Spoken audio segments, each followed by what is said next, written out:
دیکھو ایک حدیث میں رسول کریم صلی اللہ علیہ وسلم نے دعا کرنے کا یہ ادب بیان فرمایا کہ آدمی جب بھی دعا کرے تو دو کاموں کا سے شروع کرے.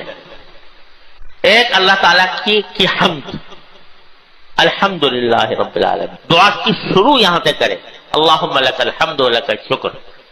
اور ایک درود شریف نبی کریم صلی اللہ علیہ وسلم درود بھیجے. پھر اپنے لیے جو حاجت مانگنی ہے وہ مانگے اللہ تعالیٰ سے. یہ جو فرمایا کہ شکر سے حمد سے آغاز کرو، پہلا کام یہ کرو کہ اللہ تعالیٰ کی تعریف کرو، اللہ تعالیٰ کا شکر ادا کرو. تکلیف میں، پریشانی میں، جس حالت میں بھی ہو پہلے شکر ادا کرو. کس بات کا شکر ادا کرو کہ کہیں ایسا نہ ہو کہ تمہاری جو دعا ہے وہ شکوہ بن جائے، وہ گلہ بن جائے. اس سے روکنے کے لیے کہا کہ پہلے تو شکر ادا کرو کہ جو دوسری نعمتیں میسر ہیں پہلے ان کے اوپر شکر ادا کر لو، اللہ تعالیٰ کی نعمتوں کے اوپر کا استحضار کر لو اور مانگ لو اللہ تبارک و تعالی. پھر مانگو، پھر درود شریف بھیجو نبی کریم سرور عالم صلی اللہ علیہ وسلم پر کہ سارا کچھ اللہ تعالیٰ کے ساتھ جوڑنے والے، اللہ تعالیٰ کے ساتھ رشتہ قائم کرنے والے، اللہ تعالیٰ کے ساتھ بندے کو ملانے والے کون ہیں؟ حضور نبی کریم سرور عالم صلی اللہ علیہ وسلم. آپ پر درود بھیجو کہ تمہیں دعا بھی انہوں نے سکھائی. تمہیں آتا تھا مانگنا، تم مانگ سکتے تھے، مانگنے کا طریقہ بھی آپ نے سکھایا، مانگنا بھی آپ نے سکھایا، مانگنے کی ترغیب بھی آپ نے دی اور شکر ادا کرنے کی ترغیب بھی آپ نے دی. لہذا پہلے درود بھیج دو رسول کریم صلی اللہ علیہ وسلم. اور ہمارے حضرت والا حضرت عارفی قدس اللہ تعالیٰ سرہ ایک بات اور فرمایا کرتے تھے درود شریف کے بارے میں. یعنی یہ ایک ذوقی بات ہے، اس کو کوئی عقیدے کی طرف لے جانے کی ضرورت نہیں ہے، ذوقی بات ہے. حضرت فرمایا کرتے تھے کہ دیکھو رسول کریم صلی اللہ علیہ وسلم کا یہ طریقہ تھا. روایات میں آتا ہے کہ جب کوئی حضور اقدس صلی اللہ علیہ وسلم کو کوئی تحفہ دیتا، ہدیہ دیتا، تو عام طور سے اس ہدیے کا بدلہ دیتے تھے. بدلہ سے مراد یہ کہ اس کو مکافات کرتے تھے بدلے کی. کسی نے کوئی ہدیہ پیش کیا، اگر کوئی چیز موجود ہے تو وہ ہدیے کے طور پر اس کو پیش کر دی، اور کچھ نہیں تو اس کے لیے دعا فرما دی. رسول کریم صلی اللہ علیہ وسلم کی دعا کسی بندے کے لیے ایسی دعا جو جا کر ٹھیک لگتی تھی عرش کے اوپر، ایسی دعا. اب ایک حضرت عبداللہ بن عباس رضی اللہ تعالیٰ عنہ فرماتے ہیں کہ رسول کریم صلی اللہ علیہ وسلم کی میں نے اتنی خدمت کی ایک مرتبہ کہ آپ کے لیے پانی لا کے رکھ دیا وضو کے لیے. تو آپ نے اس کا بدلہ کیا دیا؟ فرمایا کہ اللہم فقہہ فی الدین وعلمہ التأویل. اے اللہ اس کو دین کی سمجھ عطا فرما اور اس کو قرآن کریم کی تفسیر کا علم عطا فرما. تو آج عبداللہ بن عباس کو امام المفسرین کہا جاتا ہے. چھوٹے بچے تھے اس وقت جب یہ حضور نے دعا دی تھی. حضرت انس رضی اللہ تعالیٰ عنہ خدمت کیا کرتے تھے رسول کریم صلی اللہ علیہ وسلم کی، 10 سال خدمت کی، یہ بھی کم سن تھے. تو آپ نے ان کی خدمت کے بدلے دعا دی کہ اللہم بارک لہو فی مالہ و ولدہ. یہ دعا فرمائی کہ اللہ ان کے مال میں بھی برکت عطا فرما اور ان کے اولاد میں بھی برکت عطا فرما. تو حضرت انس وہ صحابی ہیں کہ جو بہت لمبی عمر پائی، 120 سال کے قریب تقریباً عمر پائی. اور وہ کہتے ہیں کہ جتنے انصاری صحابی ہیں ان میں سب سے زیادہ دولت مند میں ہوں حضور کی دعا کے برکت. یہ تو ہے ہی.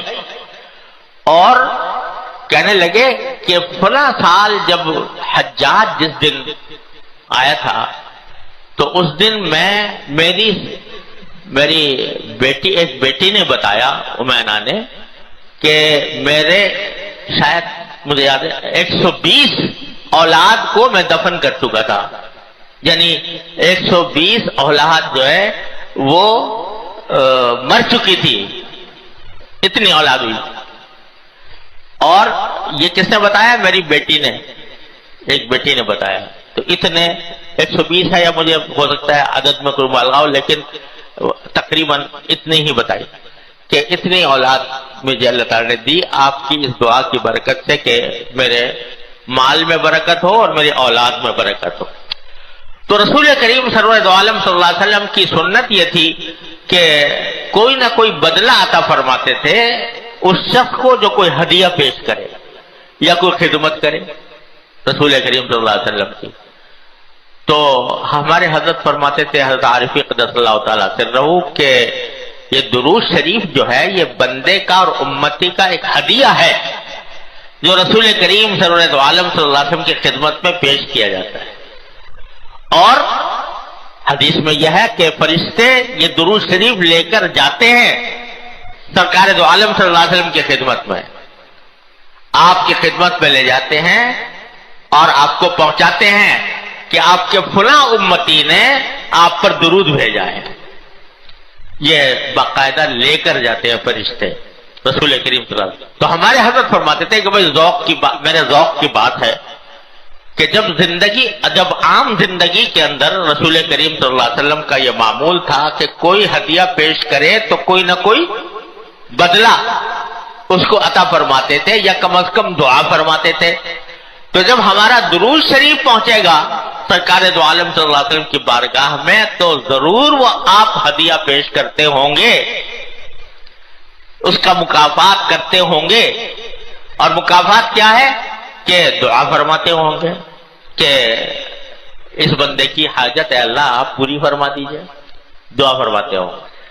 لہذا سکھایا یہ کہ اپنی بات بعد میں کہو، اپنی تکلیف اپنی حاجت بعد میں کہو، پہلے اللہ تعالیٰ کا شکر ادا کر لو، الحمدللہ کہہ لو، اللہ تعالیٰ کا شکر ادا کر لو، اور اس کے بعد نبی کریم صلی اللہ علیہ وسلم کی خدمت میں درود شریف کا ہدیہ بھیج دو، پھر مانگو.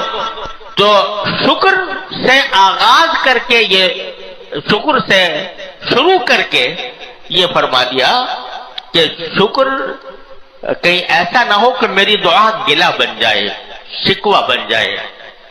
لہذا پہلے شکر، اے اللہ آپ کا کرم ہے، اتنی نعمتیں مجھے ملی ہوئی ہیں کوئی حد و حساب نہیں ہے، تو اس واسطے پہلے میں شکر ادا کرتا ہوں ان کا، پھر آپ کے نبی پاک صلی اللہ علیہ وسلم پر درود بھیجتا ہوں، پھر اپنی حاجت آپ کے سامنے پیش کرتا ہوں. حاصل کیا ہوا اس کا؟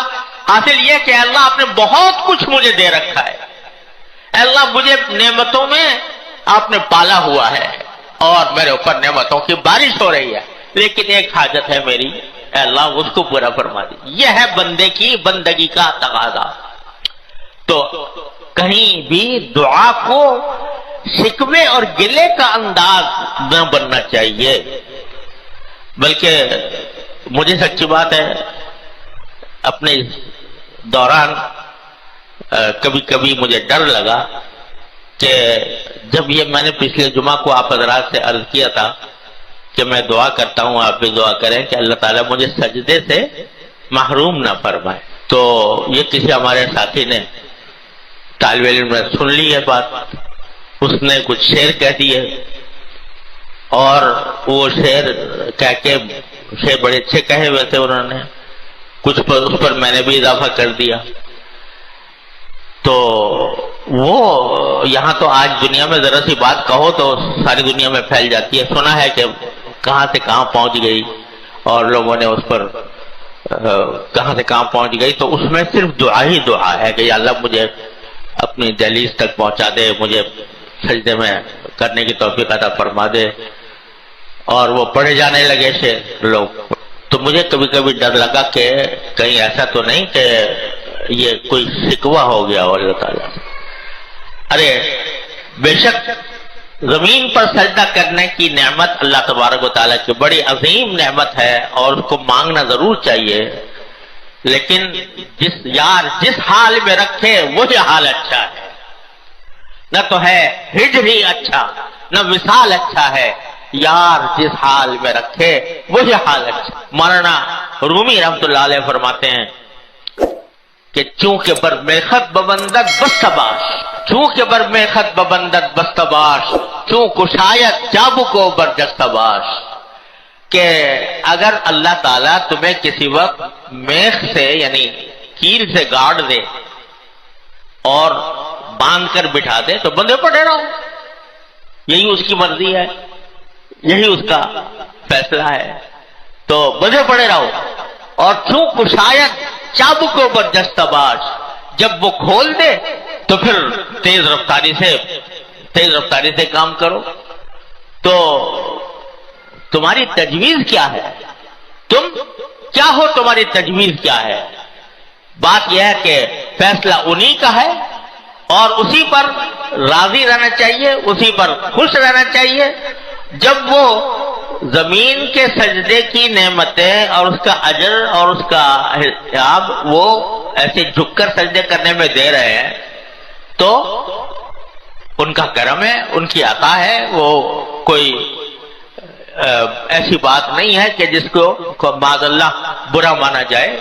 تو وہ تو ان کا فیصلہ. تو کیا کرو کہ راضی بقضا رہو، اللہ تعالیٰ کی تقدیر پر راضی رہو. چونکہ بر میخت ببندت بستباش، چون کشایت چابکو بر جستباش. تو اللہ تبارک و تعالیٰ چاہ رہے ہیں کہ تم ابھی بندھے پڑے رہو، تو رہو بندھے پڑے ہوئے. کیا ہے؟ اسی میں ان کی رضا ہے، اسی میں ان کی خوشی ہے، تو اسی میں تمہاری خوشی ہونی چاہیے. حضرت ذوالنون مصری رحمت اللہ علیہ بڑے درجے کے اولیاء اللہ میں سے ہیں. ان سے کسی نے پوچھا کہ حضرت کیسے مزاج ہیں، کیا حال ہے؟ تو انہوں نے جواب میں فرمایا تم اس شخص کا کیا حال پوچھتے ہو، اس شخص کا کیا حال پوچھتے ہو جس میں دنیا کا کوئی کام اس کی مرضی کے بغیر نہیں ہوتا. اپنے بارے میں فرمایا کہ دنیا میں جتنے کام ہو رہے ہیں میری مرضی کے خلاف کوئی کام نہیں ہوتا، سب کام میری مرضی سے ہوتے. تو وہ بڑا حیران ہوا کہ بھئی یہ کیسے آپ نے کہہ دیا کہ جو کام ہوتا ہے میری مرضی سے ہوتا ہے؟ یہ تو بڑے بڑے لوگوں کو بھی حاصل نہیں ہوتی یہ بات کہ ہر کام ان کی مرضی سے ہو رہا ہو. یہ کیسے ہوتا ہے کہ ہر کام آپ کی مرضی سے ہوتا ہے؟ کہا میں نے اپنی مرضی کو اللہ کی مرضی میں فنا کر دیا ہے. میں نے اپنی مرضی کو اللہ کی مرضی میں فنا کر دیا ہے کہ میری مرضی وہی ہے جو میرے مولا کی مرضی ہے. جو اس کی رضا ہے، اس کی رضا یہ ہے کہ میں بیمار رہوں، مجھے میری رضا بھی اس میں ہے. اس کی مرضی یہ ہے کہ میں کسی پریشانی میں ہوں، میری مرضی بھی یہی ہے. یعنی میں اس کو اپنی مرضی کو میں نے فنا کر دیا اللہ تعالیٰ کی مرضی میں. ہاں مانگنا سنت ہے مانگوں گا اللہ تعالیٰ سے، لیکن مرضی یہ ہے کہ جب تک آپ بیمار رکھے میں بھی راضی ہوں اس کے اوپر، جب آپ صحت مند کر دیں میں اس کے اوپر راضی ہوں. تو میں نے مرضی اپنی ساری فنا کر دی ہے ان کو. تو بھائی اللہ تبارک و تعالیٰ کے انعامات کا آدمی اگر دھیان رکھے تو پھر کبھی اس کے دل میں نہ ناشکری پیدا ہو، نہ کفران نعمت ہو، نہ کوئی اللہ بچائے شکوہ اور گلہ کبھی خیال میں آئے. حضرت عون ایک بڑے بزرگ ہیں، تابعی ہیں. تو وہ ایک حدیث آتی ہے جس میں رسول کریم صلی اللہ علیہ وسلم نے فرمایا، یاد رکھنے کی اور عمل کرنے کی حدیث ہے. رسول کریم صلی اللہ علیہ وسلم نے ارشاد فرمایا کہ دین کے معاملے میں ہمیشہ اپنے سے اوپر کو دیکھو. دین کے معاملے میں اپنے سے اوپر کو، جو تم سے زیادہ دین پر عمل کر رہا ہے، جو زیادہ عبادت گزار ہے، جو اللہ تعالیٰ کے ساتھ زیادہ تعلق رکھتا ہے، اللہ تعالیٰ کے احکام پر زیادہ عمل کرتا ہے، اس کو دیکھا کرو. اس کو دیکھو گے تو دل میں رغبت اور ترغیب پیدا ہوگی کہ ہم بھی اس جیسے ہو جائیں، ہم بھی اس جیسے ہو جائیں، اس کے قریب پہنچ جائیں. تو دین کے معاملے میں اپنے سے اوپر کے لوگوں کو دیکھو. بڑے بڑے